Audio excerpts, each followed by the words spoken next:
Today we're going to begin learning about the civil rights movement of the 1960s. Today we're going to focus on the leaders of the movement, and then tomorrow we're going to look at some of the changes that occurred because of these leaders' work. Let's start by reviewing some history of the civil rights movement. We're going to go back to the end of the Civil War. At the end of the Civil War, slaves were freed in the United States. However, as we learned in class, they were not necessarily free in everything. Soon, the Jim Crow laws were passed in the idea of separate but equal.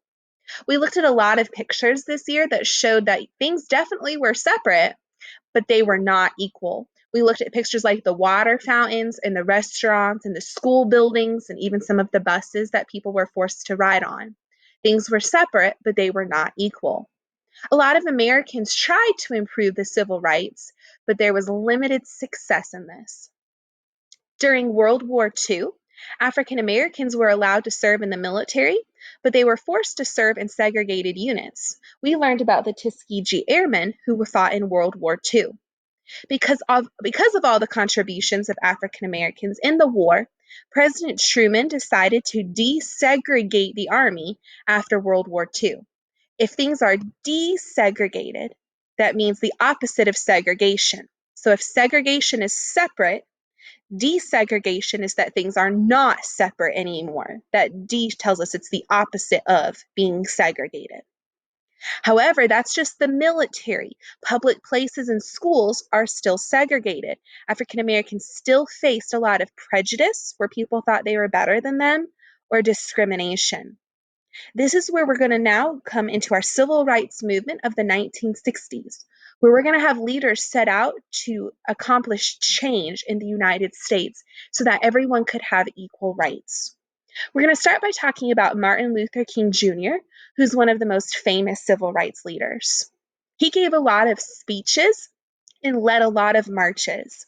He had a nonviolent philosophy. This means that he thought change would occur without violence. He did not want to start violence to get change to happen. He used marches and speeches or boycotts where they refused to go to certain places to bring about change. This is one of his quotes: "The time is always right to do what is right." This is a picture of him from when he gave one of his famous speeches. Unfortunately, Martin Luther King Jr. was killed in 1968. He was standing out on a balcony in his motel in Tennessee, and that was when he was killed and he was assassinated.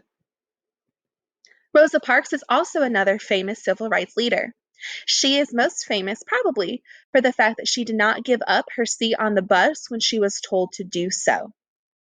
After she did this led to several bus boycotts in Alabama. This would be where people, African Americans, or people supporting their cause, would refuse to ride on the buses. So the bus companies ended up losing a lot of money because they weren't getting that money from the African Americans. That was part of the freedom rides that occurred in Alabama. This also led to sit-ins at segregated lunch counters. African Americans would come to the different counters to eat lunch, and they would sit there, they wouldn't leave. And they would be told to leave, but they refused to leave to give up their space. Lastly, we have a leader, Malcolm X. Malcolm X was the opposite of Martin Luther King Jr. in that he asked his followers to hold a violent philosophy. He didn't think that change was happening quickly enough.